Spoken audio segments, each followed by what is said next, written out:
Other than wedge bolts, the other primary type of bolt that I see and replace in the Colorado area are sleeve bolts, generally 3/8 sleeve bolts. That's what this one here is. This bolt was given to me by Greg Barnes from ASCA.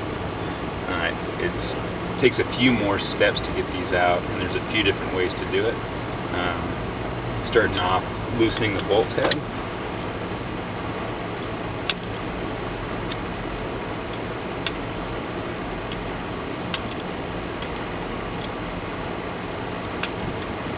Once I get these backed off a couple turns, a little further,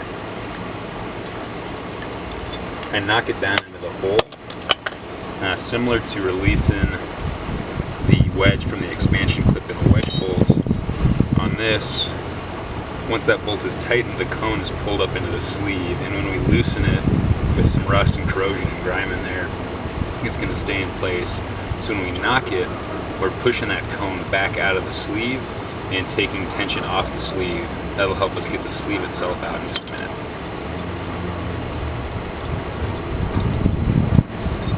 Pull that bolt the rest of the way out. You're oftentimes able to fish out the top pieces of the sleeve bolt. Sometimes those will be a little stuck and corroded in place, but generally with the 3/8 wedge bolts, the hanger is placed over the sleeve there, and so you can sometimes use the hanger itself to pry that out, or it'll be sticking just a little bit out of the hole. If it's sticking out of the hole a little bit like that, I'll take the bolt stud and those needle nose vice grips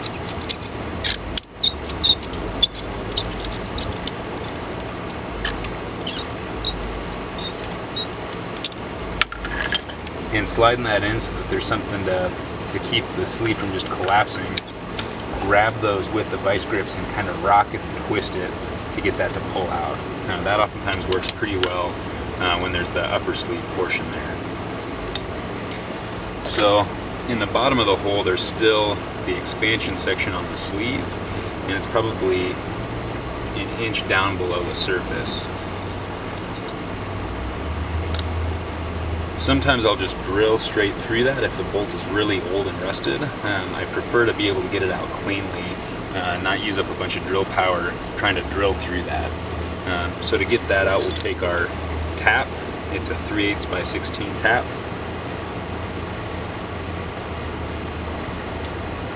Being a little gentle to get it started, going straight.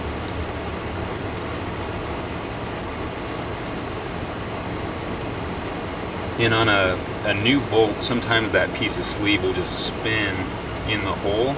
I won't actually be able to cut threads in it. With these older, more corroded bolts, the rust is holding it in place. And you can see actually on the inside of that sleeve the threads that were cut when I removed this piece of sleeve. And as I'm cutting those threads, I want to go forward about a half a turn and then back it off a little bit.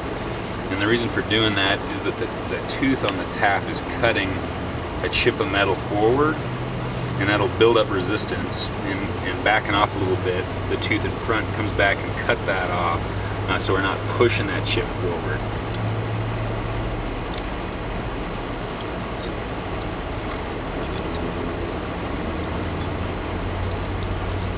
Try to get a few good threads cut into there.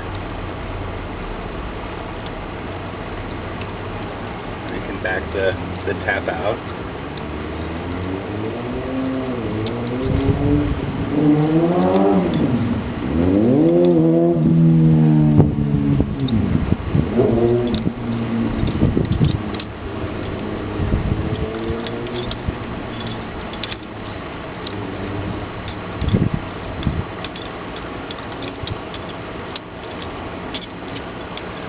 So again, on this one, because that sleeve is so nice and new, it was spinning on the tap there. That will not usually happen with these.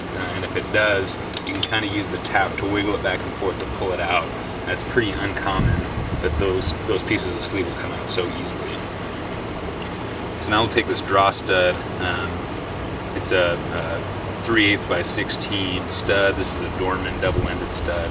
And one end is ground down to 5/16. I'm going to thread the 5/16 end in. It doesn't really make a difference, but we're going to be using the 3/8 portion of it to thread into those threads we just cut in the sleeve. Use the adjustable wrench here.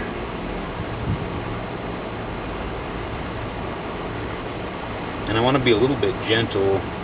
As these bolts get old and more corroded, it's pretty easy to just rip off the section that you threaded. That metal's pretty thin, and the threads that you cut are going through a good portion of it. You can see on the outside here, maybe that'll come through in the camera, where it's just barely below the surface of the metal that those threads were cut.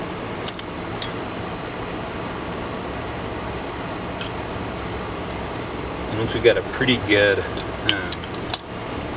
we've got that stud pretty well threaded in there, we'll take the yabber, and we still have the 3/8 coupler nut on there, and we'll spin this onto the other side of that draw stud.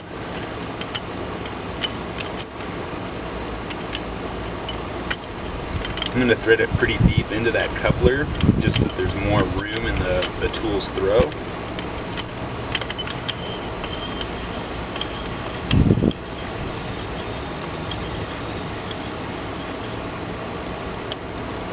And again, that metal, once it gets really rusted, it's pretty weak, and we cut through a good portion of it. So I want to be pretty gentle as I'm pulling out that piece of the sleeve.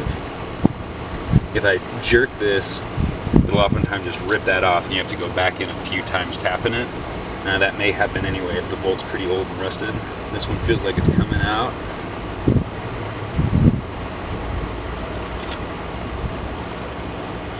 And so there we've got the expansion section of that sleeve on there.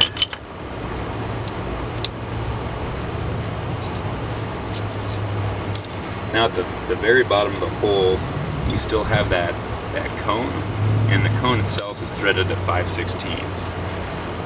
That's why that piece is ground down there. And so we'll slide this in, checking to make sure that we get it.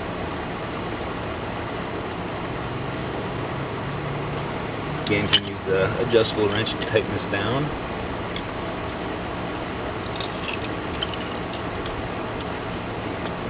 And once we get a few threads on there,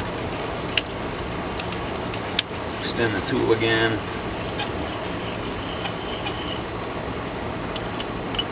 Spin that onto the end of the draw stud.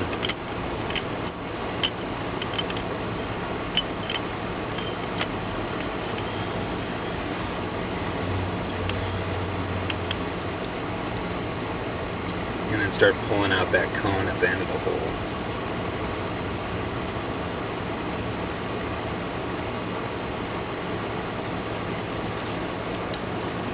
So there we've got the last little piece in there, the cone.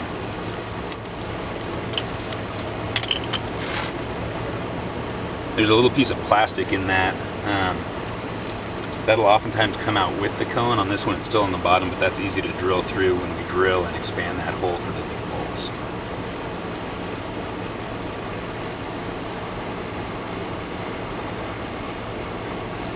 If we're not able to get that piece of cone out, it's stuck down in the bottom, or the cone and a piece of the sleeve, you can drill straight through that.